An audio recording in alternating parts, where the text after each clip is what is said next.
Ekosistem. Ekosistem merupakan suatu sistem yang terbentuk karena adanya hubungan timbal balik antara makhluk hidup dengan lingkungan hidup, dan di antara keduanya tidak dapat terpisahkan. Ekosistem terdiri dari komponen biotik dan komponen abiotik.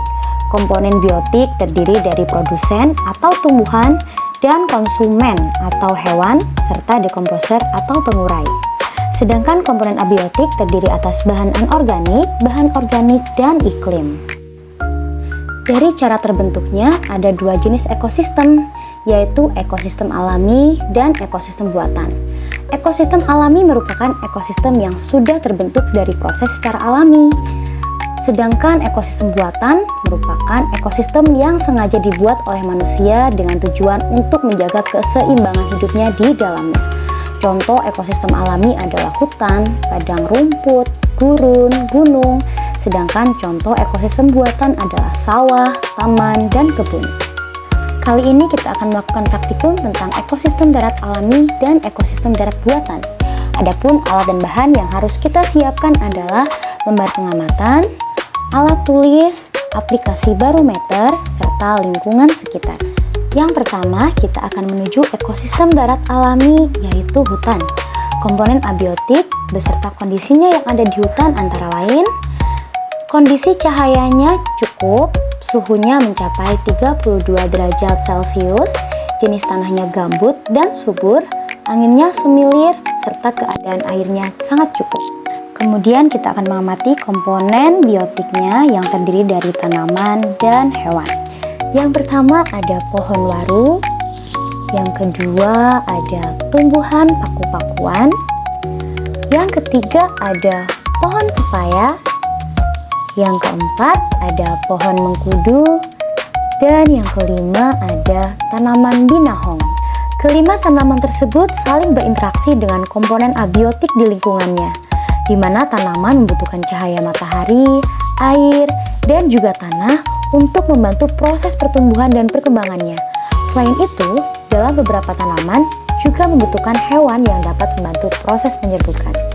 Selanjutnya kita akan mengamati beberapa hewan. Yang pertama ada lebah, yang kedua ada laba-laba, yang ketiga ada kutu putih, yang keempat ada semut, dan yang terakhir ada kupu-kupu merbabu. Hewan-hewan tersebut juga berinteraksi dengan komponen biotik dan abiotik di lingkungannya. Mereka membutuhkan air, oksigen, dan makanan untuk terus bertahan hidup dan berkembang biak. Dalam hal ini, tumbuhan sebagai produsen dan hewan sebagai konsumen. Selain itu, terdapat juga dekomposer atau pengurai. Mereka adalah makhluk hidup atau organisme yang memperoleh energi dengan cara menguraikan sisa-sisa makhluk hidup lain yang sudah mati. Nah, di dalam ekosistem hutan ini, pengurai yang ditemui yaitu jamur, bakteri, dan berbagai jenis cacing. Selanjutnya kita menuju ekosistem darat buatan yaitu sawah. Komponen abiotik yang akan kita amati meliputi cahaya. Terlihat cahayanya sangat terik, suhunya mencapai 32 derajat Celcius, tanahnya sedikit kering, anginnya cukup semilir, dan kondisi airnya cukup banyak. Adapun komponen biotik yang kita temukan pada ekosistem sawah, yang pertama ada padi, yang kedua ada rumput, yang ketiga ada pohon jagung, yang keempat terdapat tumbuhan putri malu, dan yang kelima ada pohon tebu. Semua tanaman tersebut saling berinteraksi dengan komponen abiotik, di mana mereka membutuhkan cahaya matahari, air, dan tanah untuk membantu proses pertumbuhan dan perkembangannya. Selain tumbuhan, komponen biotik lainnya adalah jenis-jenis hewan. Yang pertama ada siput, selanjutnya ada semut, yang ketiga ada kadal, yang keempat terdapat belalang, dan yang kelima terdapat capung.